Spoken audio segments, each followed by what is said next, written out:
你随便写上一个字，便能知你过往，明你来意，说你未来，你信吗？这就是神秘至极的测字之术。老祖宗是有专著的，只是很少人知道，而这本专著的名字叫做测字秘牒。所以如果你对这个事情感兴趣，加个收藏吧，因为这个视频你注定不会只看一遍，你会反复回来看的。那么现在说测字秘牒这本书是清代的一位云游四方的艺人，叫做陈行所著。据说写这本书的时候是殚精竭思，逐段推演，再三犹豫，才决定直接道破天机。而这里面最常用的有10种方法，我们逐一来说。第一种叫做庄头测法，也就是说在字的上方添加笔画，让圆字变心字，从而推断其显义的方法。比如说有个小姐姐写的是个圆字，问的是和对象的问题，此字何解？如果你看小姐姐谈吐一般却穿着华丽，你应该能联想到和金钱相关吧。所以如果成天脑子里面想都是念金银，圆字头上加个宝盖头，那是个啥字？是不是丸字？懂意思吧？但这还没结束哦，如果他的对象还真的有点钱，这个宝盖头给他盖上了，而他本人呢还自视过高，一天到晚说她老公的不是，敲打她老公，那就请把敲这个字的另一半，也就是仆字加进去，这个字也是敲打的意思。天天在家里面敲打她有钱的老公，得出来这个字啊，是不是这个字扣字？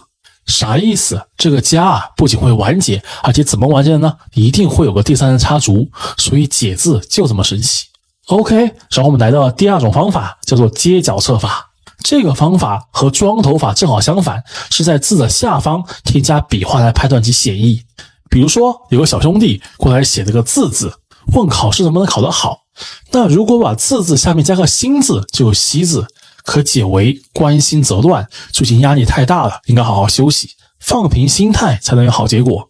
再比如有个小姑娘过来写了个立字，问和自己的对象要不要发展，那你试想立字下面加个女字是何字啊？是妾字，大概率男方啊只是拿她当个备胎而已，这也佐证了他为什么会来问这个问题。所以对方既然不是真心对峙，不如放放。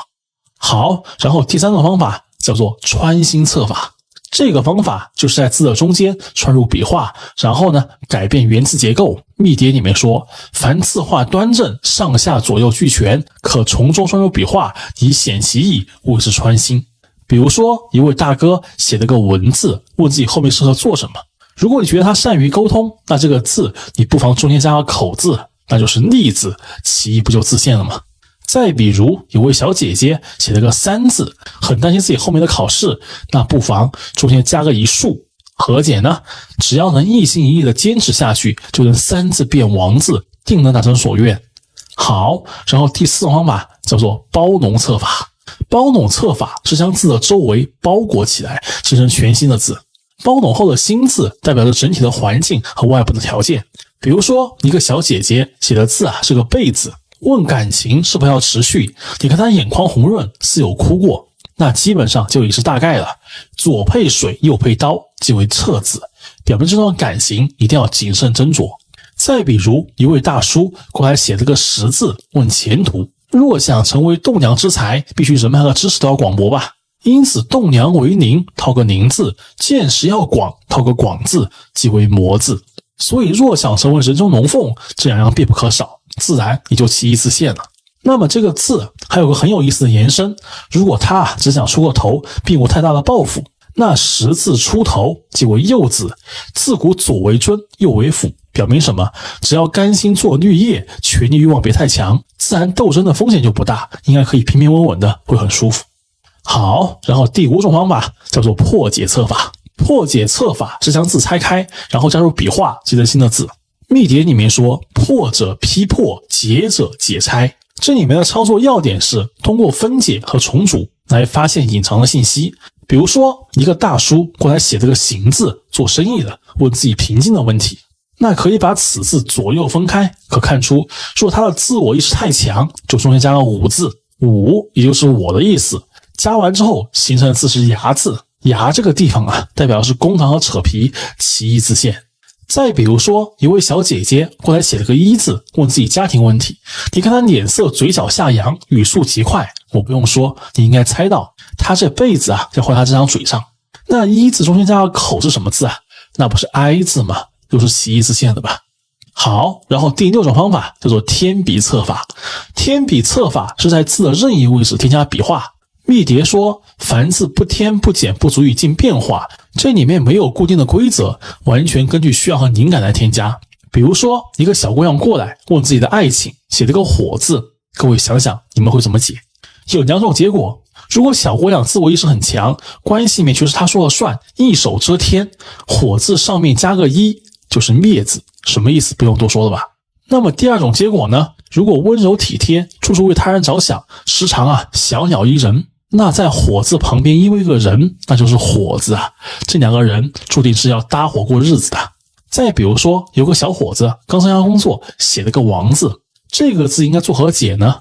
如果他愿意躬身入局，甘愿放低姿态去学习，那把象征他自己的这个点在王字的下半部分，意味着厚积薄发，必成宝玉。然后如果他能力很强，做别人所不愿之事，遇事不躲，能挑头，能身先士卒去解决问题，那就更不得了了。这个点应该加上王字的上面，它就成为一个主字，也是必成大器之事啊。好，然后第7种方法叫做简笔测法。简笔测法是从字中减去一些笔画。密牒说，简笔一法，非事事当然理之政，不可漫然用之。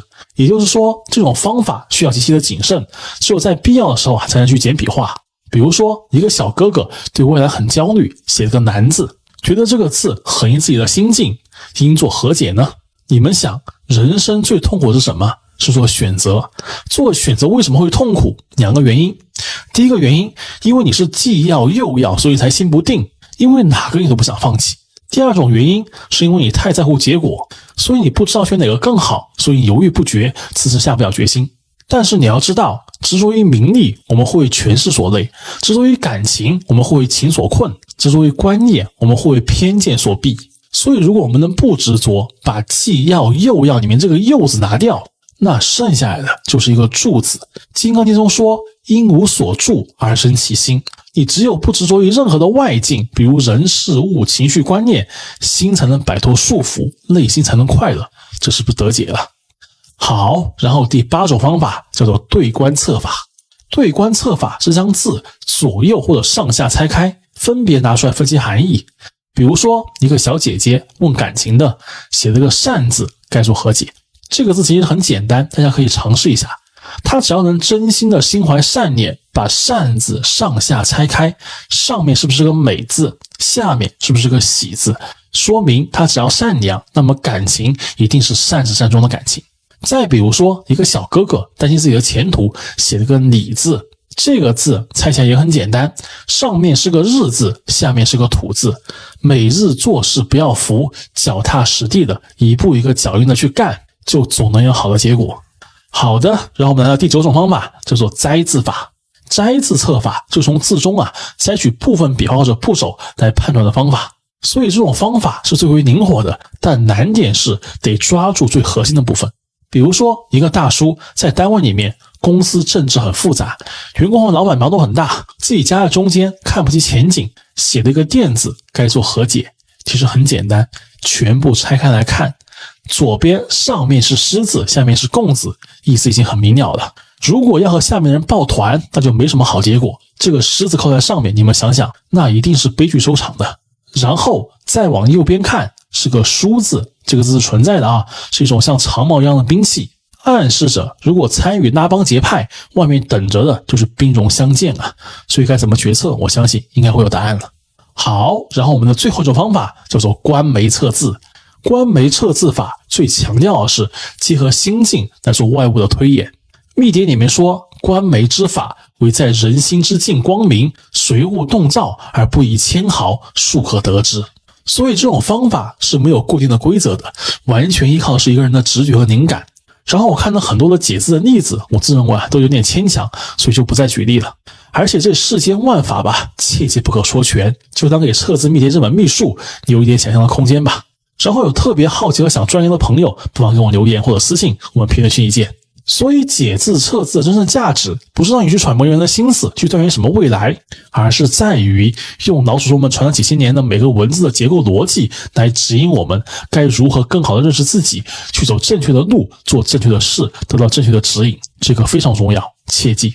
然后最后，也希望你们能把这个正能量的视频给自己收藏下来，然后转发给更多的人。拜拜。